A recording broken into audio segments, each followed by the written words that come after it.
years old. So I think we are one of the longest standing chapters. So excited to have two of our members presenting the program today.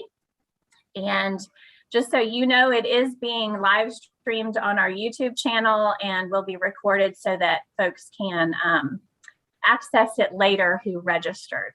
So as a social worker, I will tell you that one of the best things about our NAIPC chapter is just personally knowing our members and knowing that they provide their services with skill and integrity.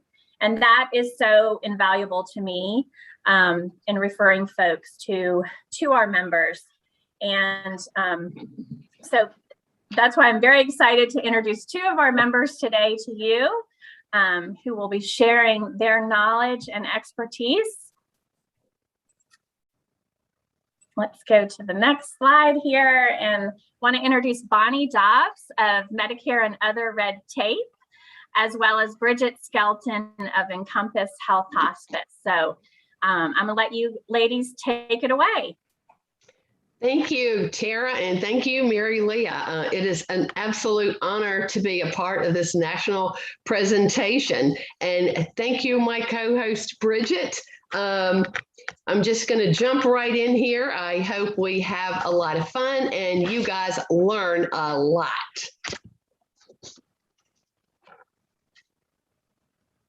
If you can go to the next screen, please. What is aging in place? Let's read along together here. It's the ability to live in one's own home and community safely, independently, and comfortably, regardless of your age, income, or ability.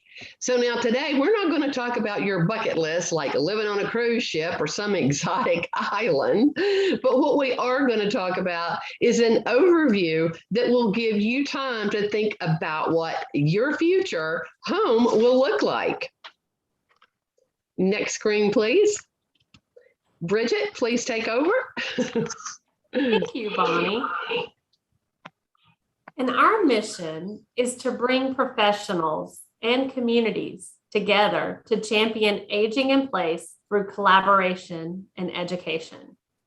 So as we think about that, we want to work with you in our community and professionals in all ages and all arenas of aging in place to really come together and collaborate and provide education so one can be informed on how to successfully age in place. Next slide. Now we're going to talk about the 5 pillars of aging in place. Number 1, housing. Aging in place doesn't mean your current home. It means wherever you would like to live. So do you want to live in your current home? Does it need modifications? Or would you like to move to an urban area so you can walk outdoors and maybe walk to the grocery store? The next pillar is medical care. How close are you to medical care? What type of medical care do you need? The next one is finances and insurance. This covers a lot of territory, and a little bit later on in the presentation, I'm going to go over some of that information with you. In transportation, just because you can drive your car today doesn't mean that you're going to be able to drive your car 10 years from now or 20 years from now. So that's going to be something that you need to give some thought to. And last but not least is social network and support. Do you live near your friends and family now? Maybe you do, but do you actually have time for your friends and family now? What about community involvement in your spirituality? How can you handle those things in the event you move? So the 5 pillars are the base for our program. Next screen, please. So our goals today is going to be examine your current status, consider what your future needs may be, and then to begin documenting your plan. Now, you don't have to worry about your plan being rigid and exactly want to live by whatever you may write down, because there's always a plot twist in life, right? Every time. But what you can do is start a base. And of course, you can be flexible and change things as life presents itself to you. So Bridget is now going to talk about the successful components for aging in place. So if you could go to the next screen, please. Thank you so much, Bonnie. The successful components for aging in place, as you can see here, we have person, place, and support. And what is key to hear or to see here is that they all overlap one another. And we're going to dive in a little bit deeper on slides to come on each individual person, place, and support. But for person, we're going to be focusing on health level, ADL needs, and ADL stands for activities of daily living. So if you're not familiar with that, it is bathing, dressing, grooming, simple daily tasks that we really need to be able to complete, and it's based on our needs. And so everybody has a different level of ADL assistance as they age. And so that is something definitely to consider. Also, our financial situation. And then for place, we're going to talk about location and type of home. As Bonnie mentioned earlier, not necessarily the elaborate cruise, I think is what you said, Bonnie, but what type of home, home modifications, and community involvement. How involved do we want to be in our community? Is our place of residence going to allow for that? And then support, our support network. Who is in our support network? Is it, our church, our family, friends, transportation? How are we going to get to and from appointments, to and from errands, to the grocery store, to run simple errands to the bank? And spirituality. So how important is access to your church or a place of faith or worship to you? And is it a part of your plan? Next slide. So as we dive into person and our health level, some things to consider. I love this little animation here. It says, my favorite stretching exercise involves the truth. So what is the truth about our health level? So we have to really take into consideration chronic health needs, how much assistance is needed on a daily basis. So how much assistance do we truly need? Are we kind of compensating for things? Are we using certain assistive devices that help us to navigate through our home? Are the stairs going to be a concern in the future? Do we understand our medical insurance benefits? So this is a broad overview, and Bonnie is going to dive in a little bit deeper on that, but do we understand what our medical insurance benefit covers and the access that we're going to have to care under that insurance? Do we know what benefits that we have as far as maybe it's home health care, maybe it is a hospice benefit, maybe it is coverage for prevention? Have we created our personal health record? And as a nurse myself, I can tell you that this is a crucial piece to the puzzle, because if you don't have it documented, then if you're not able to speak for yourself, then no one will know what your history is or the medications that you've been on. And so it's really important to create that personal health record. Maybe have important documents like your advanced directive of care in that personal health record. History of medications if you've had medications that you've not done well on, right? Maybe you don't actually have an allergy, but they really when you were taking the medication, you didn't feel well on it. And so you changed that medication so that you don't have to revisit that in the future. We think that we can rely on our memory, but we really cannot. Also, are you familiar with home modifications or research the aging in place technology? So this helps you really successfully age in place. If we look at home modifications, as I mentioned earlier, if we have to use an assistive device, wheelchair, walker, cane, do we need to be able to plan for when we can't go up and down the stairs, right? Are all the bedrooms on the top level, and then, is that how we are going to have to get up and down the stairs to fulfill our activities of daily living if the shower is upstairs? So looking at those home modifications, what you would need to do to successfully be able to age in place healthy. And also the assist aging in place technology. There is a lot of technology out there that can help us age in place, things that can actually be almost like emergency call systems. There's of course the pendants that you can wear. There's the Google Assistants. There's Alexa. There's a lot of things now that are even advancing in technology that are going to help us to if an adverse event happens. So really look into that. Become familiar with technology that you'd be comfortable with in your home. Some people are not comfortable with that type of technology in their home. And then what does preventative healthcare look like and exercise look like for you? So as we, over the past 18 months, of course, with the COVID pandemic, we have really begun to think a lot more about preventative medicine, maintaining our health, and overall health and well-being. So what does that look like for you? What does exercise look like to you? All right, next slide. Now we're going to talk about financial considerations. Probably something, I know I don't like to think about it. It's no fun, but it's something that is so important to you as you grow older. So the first thing let's talk about is cash, assets, and debt.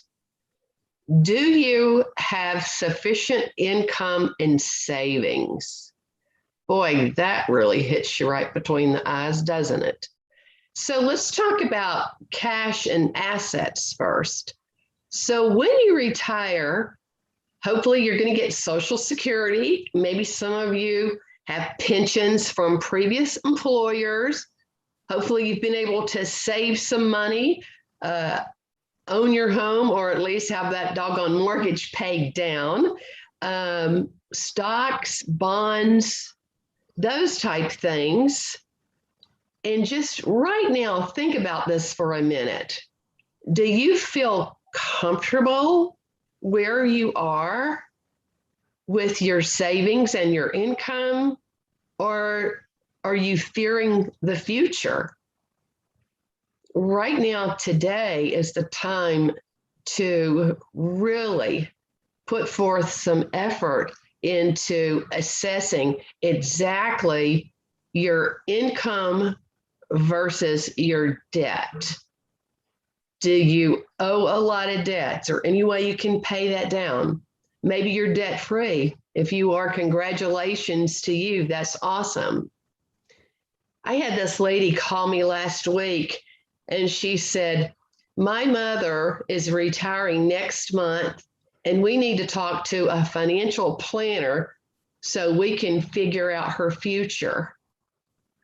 And I thought, oh, sweetheart, you should have called me 20, 30 years ago, whenever she still had time to think about what's going to happen in her supposedly golden years when it comes to cash, assets versus her debt. So this is something that is very important to you, and it will give you either peace of mind and you'll feel comfortable, or you will have anxiety over your future. The next part is insurance and government benefits. So insurance, what about your medical insurance? Do you have long-term care insurance? I'm not sure if you know this, but Medicare covers health insurance. it does not cover nursing home insurance. It doesn't cover care to come into the home. If you can no longer take care of yourself. And also, there's two different ways to get insurance to offset the cost of original Medicare, because original Medicare only pays 80%, and that leaves you owing the Part A deductible, the Part B deductible, and that other 20%. So you can either get a Medicare Advantage plan that has a drug plan built into it, or you can get a supplement and a drug plan because the drug plan is not built into it. Now, if you need to go over more details than that, please call a broker versus one of the insurance companies, because an insurance company is only going to offer you what they have in their portfolio. What you want to do is contact a broker who's contracted with all of the carriers who can compare every single plan in your service area. And one thing I always like to end whenever I'm giving my Medicare seminars is, remember, sunshine is the best medicine, and it doesn't come with a $35 copay. So get out and enjoy yourselves. And then now let's talk about government benefits. Some of those are Medicaid, and Medicaid is a program that is both federally and state funded to help those who are of low income. Now, those income amounts and asset amounts differ from state to state. So if you're helping your loved one and you think that they may qualify for Medicaid, then contact the local Medicaid office in your area and find out what the income and asset limits are in your specific area. Some other government benefits are VA or veterans, TRICARE, and CHAMP VA. Now, with those programs, they get their medical, their medications at very low cost, and they may also have some benefits for nursing home and other benefits. So if you are lucky enough to have VA, TRICARE, or CHAMP, contact somebody in benefits and find out exactly what benefits are offered at your age now, and then also as you age in place. The last part, the POAs, trust, and wills, is probably one of the most overlooked in some people's lives than others. And this is such an important component. I mean, I guess out of the things that I'm stressing to you the most is, I know it sounds really cute, if you have somebody that says that they're going to bring you vodka and chocolate and take care of you, when you're in the nursing home, and that is kind of cute. And my niece has already, donated her services to me for that. However, while you are of right mind and body, now's the time for you to decide who is going to take care of you, who's going to be there for you in your time of need, who's going to do the right thing depending on what you need at the time. So I'm not sure if you all are aware of this, but I found out the hard way. When my son was 18 years old, he was in high school, and I called his doctor to schedule an appointment so he could get a sports physical. I was told my son was 18 and they cannot talk to me or schedule an appointment or do anything. Did you guys know that? So literally, once somebody is 18 or older, they need to have someone who has power of attorney over their affairs. One of the things that happens so many times, and I've got a couple of clients that either me or my agents are working with currently, is somebody has had a stroke and they need to change their plan. I was talking to somebody 2 days ago. Her mother has dementia and she does not have access to her money. That means she cannot put her mom in a nursing home. She can't get doctor's appointments. She cannot do anything. And she asked me what to do. She is frantically trying to contact or find an attorney who can help her. And she lives in a part of the country where it's not like Atlanta, where we got a dozen of everything on each corner that you may need. She lives in a more rural area. So she's having difficulty in finding an elder care attorney that can help her with all of the problems that she's currently facing with her mom. And getting trust set up. You know, who do you want to make sure gets your assets and your cash and wills, you know? And this can change throughout your life because someone may pass away or become incapacitated that you have in place for your will. So things, like I said earlier, you may always have a plot change. So think about this and stay on top of it. But whatever you do, start today or as soon as possible, getting your power of attorney in place, getting your trust in place, and getting your wills created. So, and make sure, one other thing that I've come across before is somebody will call me and say, Aunt so-and-so, I just found out, made me power of attorney and is leaving her whatever to me. And I had no idea.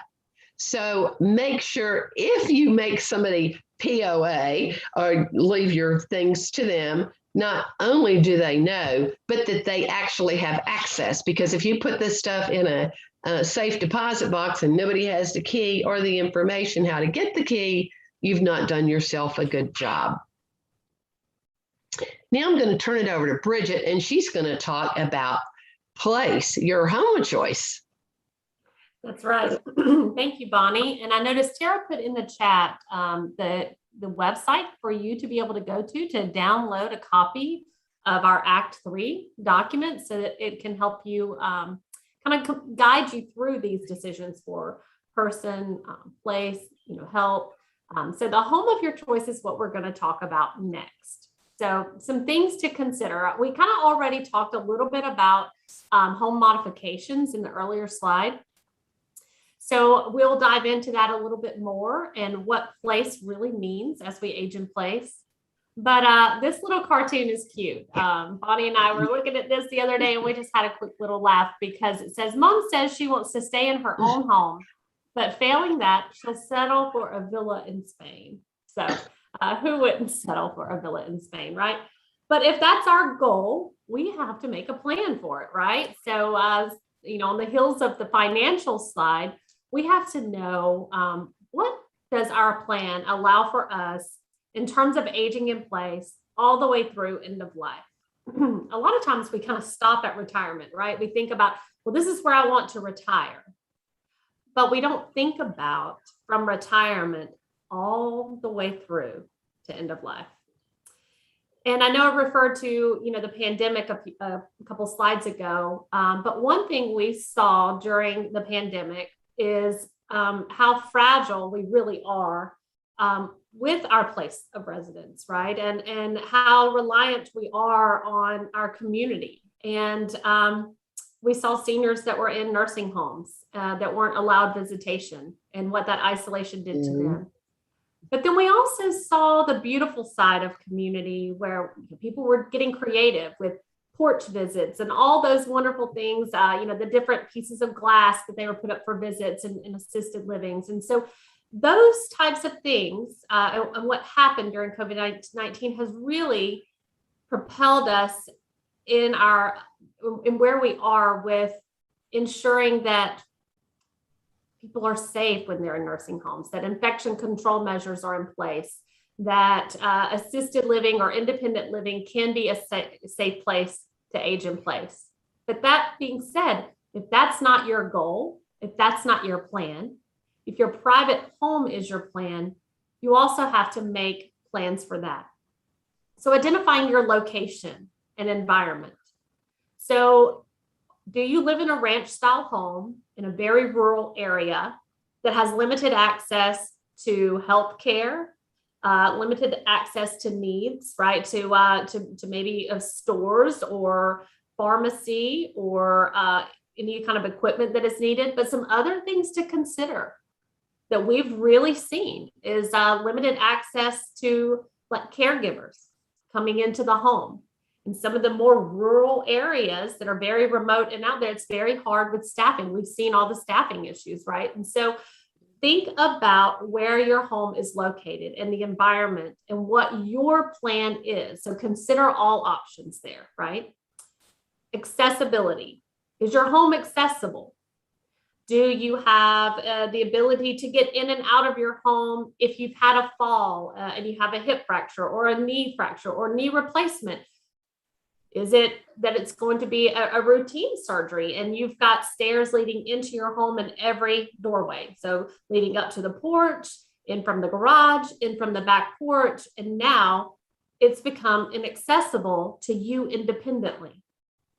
So are you making concessions for that? Are you making a plan for that? Looking at how would you get into your home if you were not able to walk? Thinking about proximity to family and friends. We know that this plays a big piece in successful aging in place. I used to work for a big assisted living provider, and most of the time, our residents would relocate to be close to their nearest family, their oldest daughter, oldest son, because being isolated or being in a remote area or being away from family, it became unfeasible to them. So have you considered where you live, how close in proximity it is to family and friends? As I mentioned earlier about the type of housing, the NAIPC, we are not here to tell you which place is best to age in place or for you to age in place. But what we are here to do is to help you make your plan for where you want to live. So what type of housing? And I mentioned earlier, assisted living. Well, assisted living is okay if that's your plan. What we don't want is there to be a crisis situation and for you to not have a voice or a decision or to be able to make that decision, right? For it to be forced upon you or nursing home. Right? No one likes to be placed anywhere. We want to have a proactive approach. Well, if this happens, this is what I want to do. Upfront and ongoing costs. So consider that. I think Bonnie mentioned about the mortgage earlier. But as we talk about, what are our ongoing costs? Are we budgeted for that? Are we going to outlive the money we have coming in? Well, what happens if that happens, right? What's the plan for if we outlive our retirement fund? So we want to think about, especially when we consider moving a residence and taking on a new expense, whether that be a new mortgage, or is it that we're moving into an assisted living or an independent living facility? You want to know what is the upfront cost for that, but again, the ongoing rent increases, cost of living increases. What happens if you move into that building and your care level increases? What does that cost now? Because if you're not able to pay that additional cost, are you going to be issued a move out notice, right? And then have to have another plan.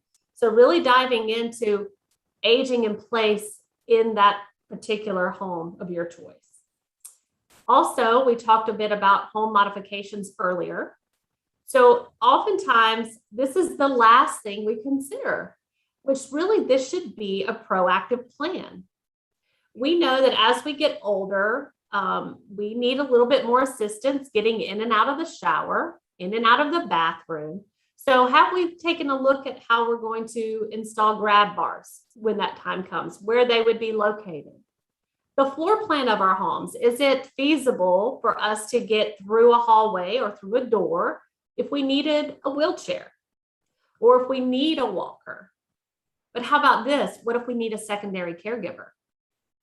Right. Is there room in the bathroom for you, a wheelchair, and another caregiver to get in and out and move around safely? You know, most falls happen in the bathroom.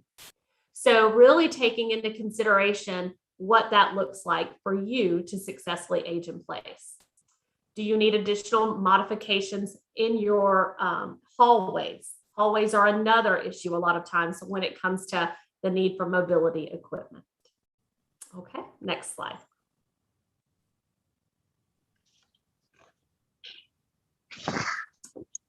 And as we were talking about place, this also shows you some home safety resources here. We have on our nationalaginginplace.org where you can look for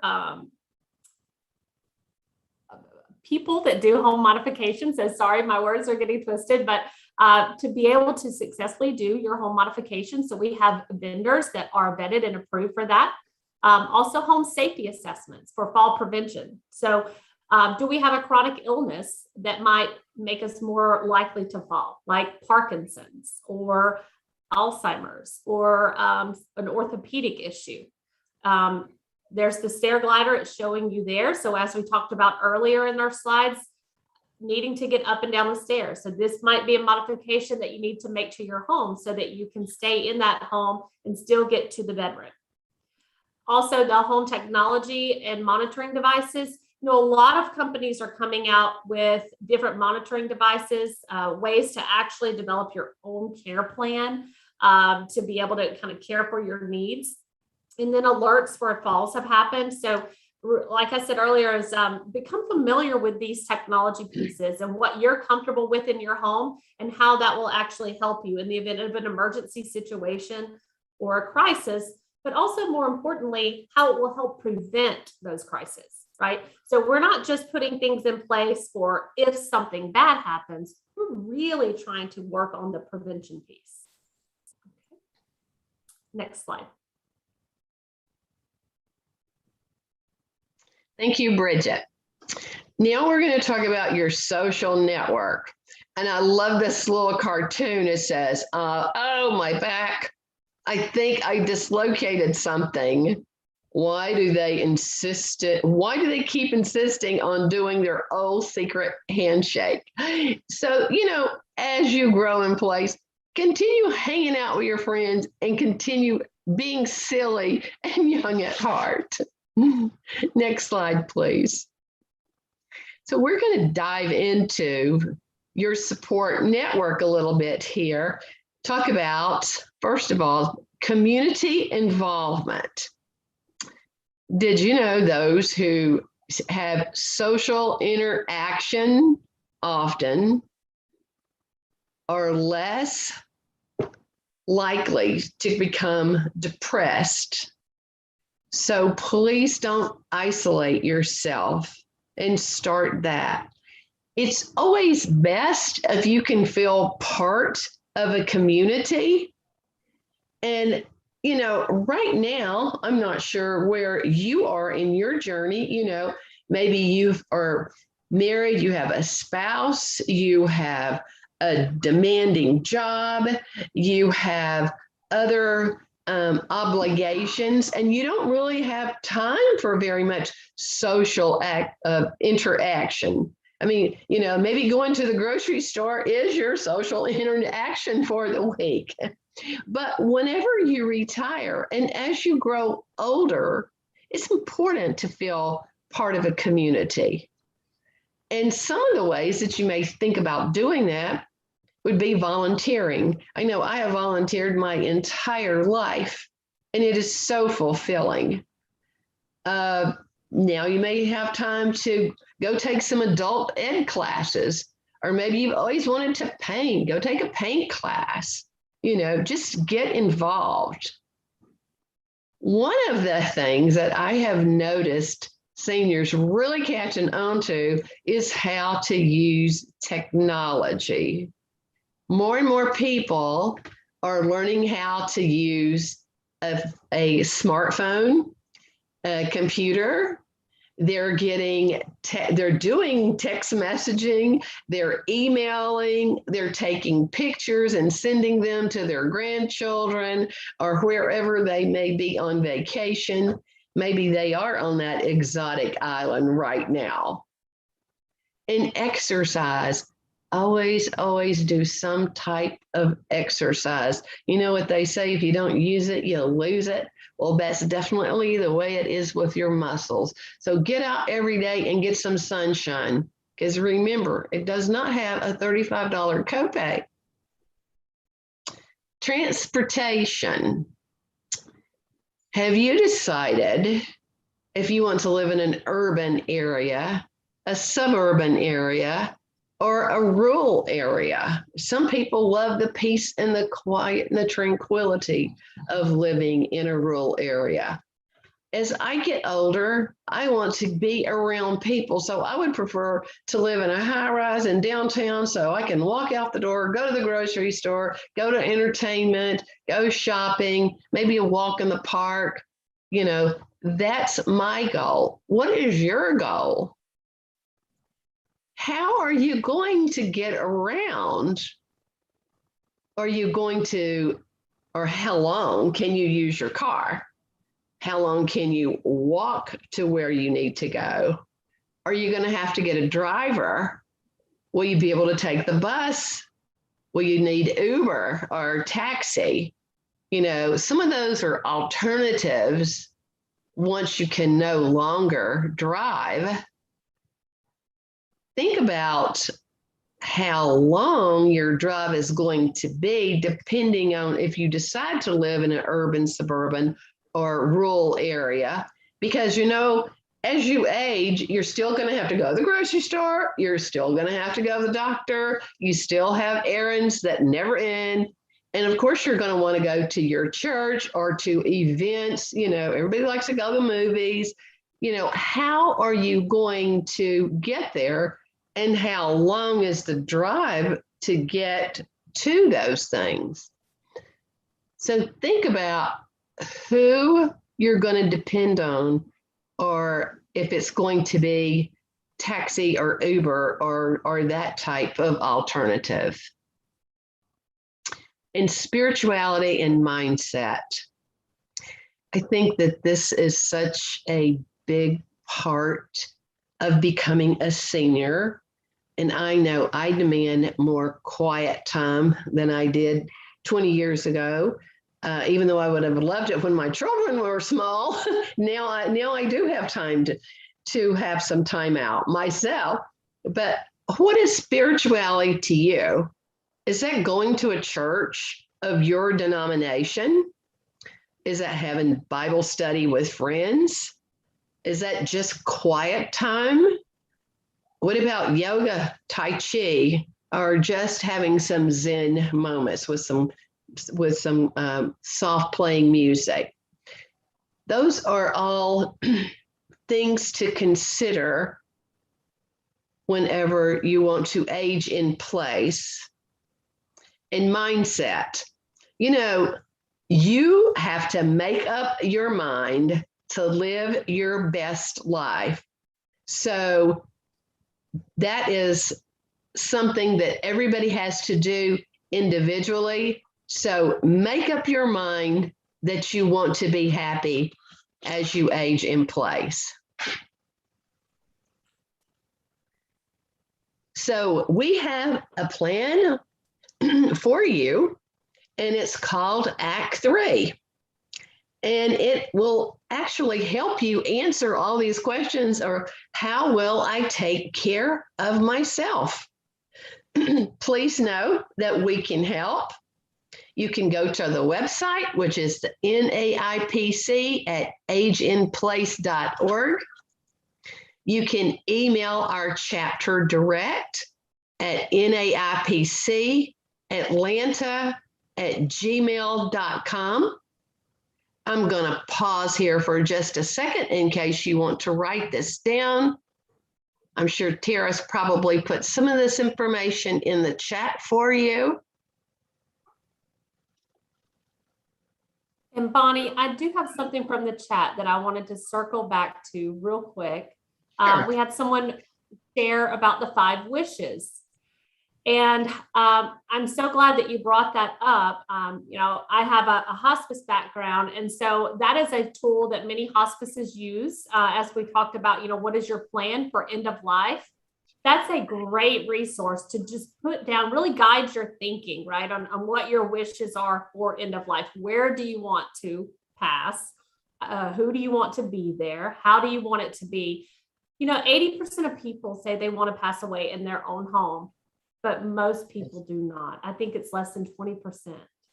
So really, that's because most people don't make a plan. We just think about these things. We think, this is what I want to do, but we actually don't plan for those. So the 5 wishes will help you make that plan, as well as the safety assessment and benefit analysis on our website. So, you know, and I know I mentioned that earlier, but I apologize, during that one slide, I wanted to make sure that I stressed to you that we do have home safety assessments on our website at nationalaginginplace.org, NAIPC@agentplace.org. Thank you, Bridget, and thank you so much for adding that in. I'm sorry I have not been looking at the chat.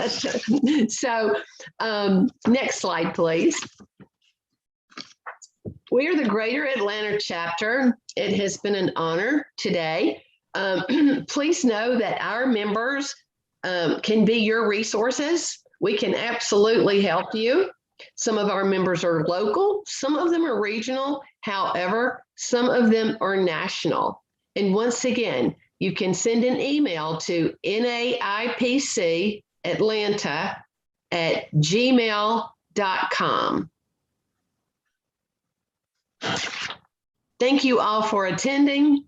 I hope this has been educational, and I hope it gives you many things to consider on your journey. Thanks again, Tara, Mary Leah, and my fabulous co-host, Bridget. We're going to open the floor now to questions. And so there may already be some, because like I said, I have not looked at the chat. Anyway, it's your turn now.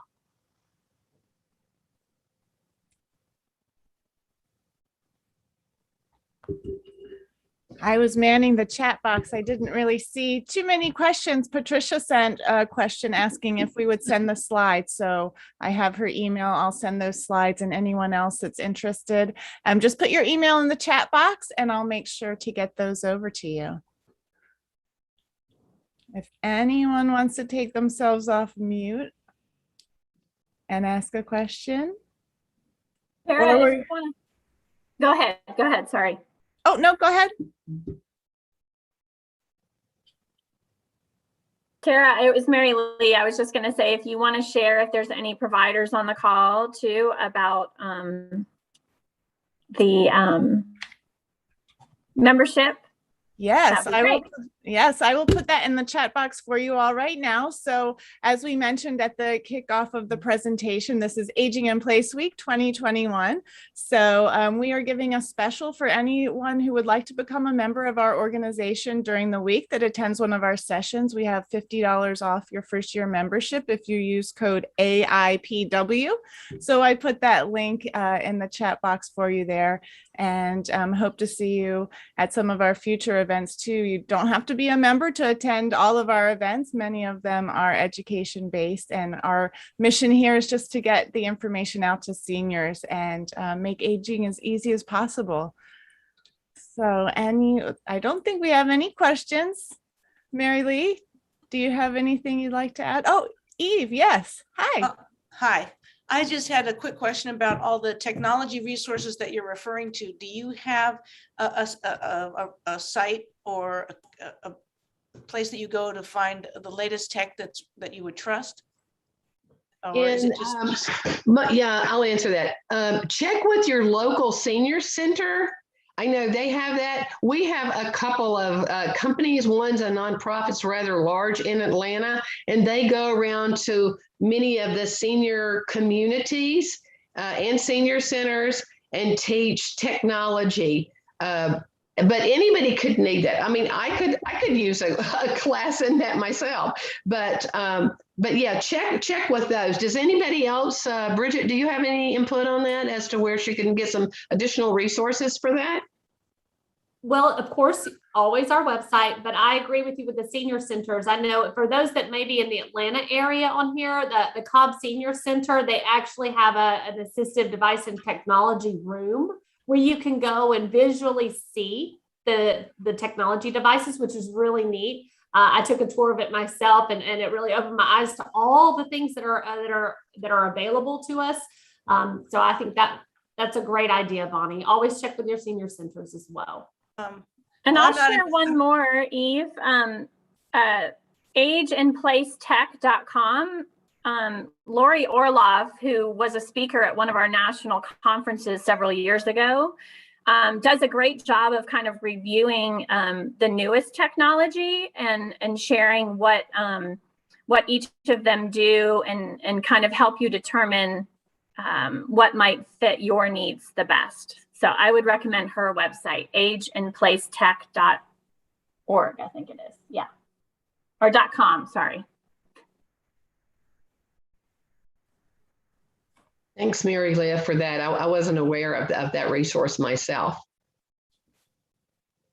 And you know, we also, if you go on agentplace.org and search for tech, we have some members who are very tech savvy and some who specialize in helping aging adults with technology. And I think actually one of your Atlanta chapter members was at my mom's church on Monday doing tips on how to use your cell phone. So I know if there's something specific you're looking for, I can certainly help direct you that way as well. She's one of my agents, actually, and she is fabulous. And she does go to the different senior communities and also senior centers and teaches it. So thanks for bringing that up. Yeah, she's also my mom's new best friend, just by the way. Yeah, well, your mom, I think anybody that meets your mom is their best friend because she is fabulous. Well, thanks. I love her myself. So. Well, thank you. And Tara, I just want to mention this real quick as it pertains to technology and health. Some of your Medicare home health providers, when you receive home health, have some of the technology pieces. Now it's on loan just while you're on service, but for blood pressure monitoring, any kind of telemonitoring, that would be provided by the home health provider and billed under Medicare. Thank you. You're welcome.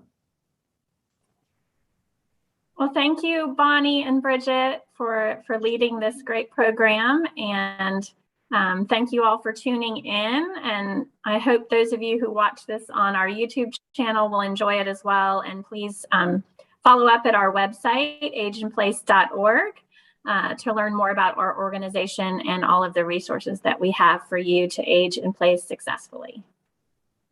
Thank you. Bye, everyone. Thank you. Bye. Thank you.